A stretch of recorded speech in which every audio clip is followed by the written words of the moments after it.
आप जिस जगह आराम से बैठे हो वो ज़मीन आज से करोड़ों साल पहले 8,500 डिग्री के तापमान में उबल रही थी, और जिस ज़मीन पर आप बैठे हैं वह ज़मीन लाखों साल पहले बर्फ़ से ढकी हुई थी। हाँ, ये दोनों बातें सच है।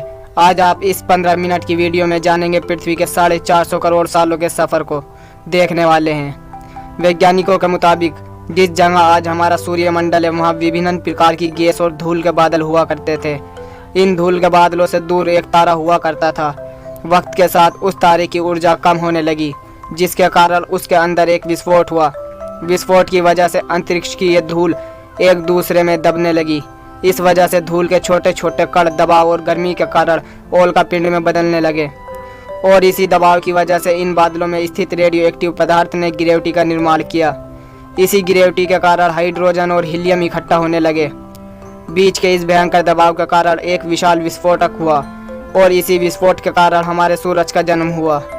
उस वक्त पृथ्वी पर एक ही समुद्र हुआ करता था, और वो था 1900 डिग्री सेल्सियस के तापमान पर उबलते हुए लावे का। उबल रही थी वे सारी चीज़ें जिन्हें आज अलग अलग नाम से जानते हैं। साथ ही साथ पृथ्वी भी वक्त के साथ ठंडी होती जा रही थी, जिसके कारण पृथ्वी के भारी तत्व जैसे धातु, रेडियो एक्टिव पदार्थ पृथ्वी के केंद्र में जाकर इकट्ठा हो गए और बाद में पृथ्वी की सतह पर आ गए। लाखों सालों तक पृथ्वी पर उल्का पिंड की बरसात हुई, और इन गिरते हुए उल्का पिंड में जमा था नमक, मिनरल और पानी। करोड़ों सालों तक धीरे धीरे पानी धरती से ढकने लगा।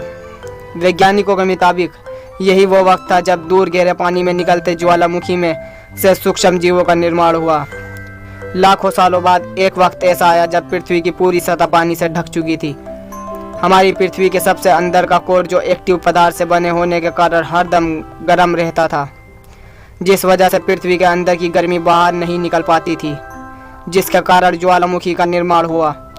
उस वक्त ऐसा हुआ, पानी पर ढकी हुई हजारों की तादाद में ज्वालामुखी निकलने लगी, और आने वाले लाखों सालों तक ज्वालामुखी का निकलना जारी रहा, जिससे पानी के ऊपर ज़मीन का निर्माण हुआ। उस वक्त भी पृथ्वी का वातावरण न होने की वजह से अंतरिक्ष से उल्का पिंड की बरसात हो रही थी। आज से लगभग 300 करोड़ साल पहले पृथ्वी पर ऐसा वक्त आया जब पृथ्वी का वातावरण लगभग स्थिर होने लगा था। ज्वालामुखी निकलना धीमी हो गई थी, और पृथ्वी का एक दिन 12 घंटे का हुआ करता था। साल बीतते गए और धीरे धीरे ये सूक्ष्म जीव विकसित होने लगे और समूह में रहने लगे। आज से लगभग 250 करोड़ साल पहले पृथ्वी पर ऐसे जीवों का निर्माण हुआ। इस बीच कई सारे जीव और समुद्री जंगल विलुप्त हो गए, और अब हजारों सालों के बाद यह जंगल बर्फ की वजह से पूरी तरह से मरते या सूखते नहीं थे। अब सूक्ष्म जीव समुद्री जीव बन चुके थे। वक्त के साथ साथ अलग अलग प्रकार के पेड़ पौधे उगना शुरू हुए। एक वक्त ऐसा आया जब जमीन के पेड़ों की लंबाई लगभग 80 से 100 फीट जितनी, या आज की 5 से 6 मंजिला बिल्डिंग से ऊंची होती थी।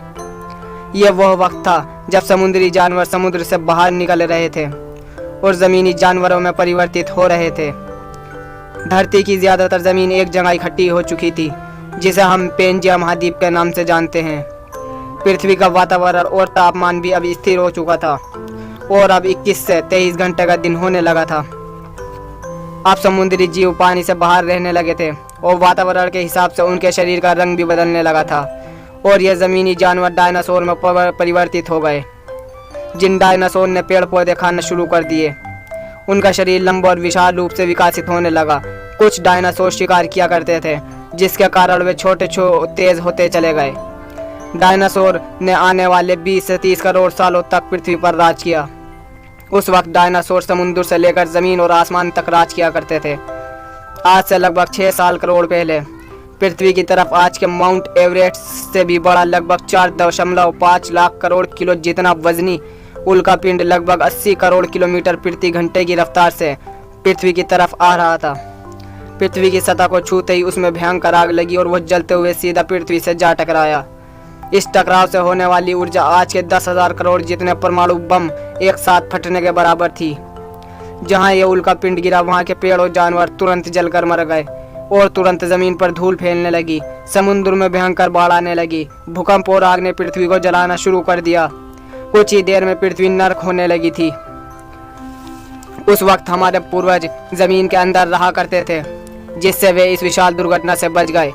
पृथ्वी का वातावरण एकदम से काला और अंधेरा हो चुका था, जिससे धूप भी जमीन तक नहीं पहुंच पा रही थी। और फिर कुछ हजारों सालों बाद जैसे ही धरती पर वातावरण पहले जैसा हुआ, वैसे ही ये छोटे जीव ज़मीन से बाहर आना शुरू हो गए। और ज़मीन के स्तर होने के बाद ये ज़मीनी जीव बंदरों में परिवर्तित होने लगे। और जैसे जैसे पृथ्वी गर्म होने लगी वैसे ही अफ्रीका के जंगल सूखने लगे। जंगल की चीज़ें खाने वाले बंदरों को खाने की कमी होने लगी। खाने की तलाश में इन बंदरों ने पैरों पर चलना शुरू कर दिया, जिससे उन्हें दूसरे जानवरों का शिकार करने में मदद मिलती थी। धीरे धीरे बंदर एप्स यानी बादल में परिवर्तित हो गए। खाने की तलाश में ये एप्स पृथ्वी के दूसरे हिस्सों में फैलने लगे और धीरे धीरे उनका शरीर का रंग वहाँ के वातावरण के हिसाब से बदलता गया। वक्त के साथ साथ हम आदिवासी बने, हमने हथियार और आग की खोज की, हम धीरे धीरे इंसान में विकसित हुए। हमने धर्म से लेकर परिवार, भाषा और संस्कृति का निर्माण किया। वक्त के साथ साथ हम विकसित होते चले गए और आज हम पृथ्वी की सबसे विकसित प्रजाति बन चुके हैं।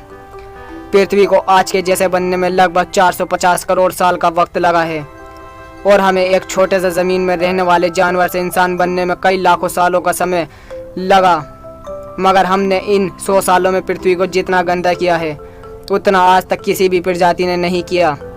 हम फिर से धरती को गर्म कर रहे हैं और कार्बन डाइऑक्साइड की मात्रा को बढ़ा रहे हैं। वैज्ञानिकों का मानना है कि पृथ्वी पर फिर विशाल परिवर्तन होने वाला है। क्या आपको भी लगता है पृथ्वी पर फिर विशाल परिवर्तन होने वाला है? कमेंट बॉक्स में अपनी राय ज़रूर दें। और आपको हमारी वीडियो अच्छी लगी हो तो वीडियो को लाइक करें और चैनल को सब्सक्राइब करें।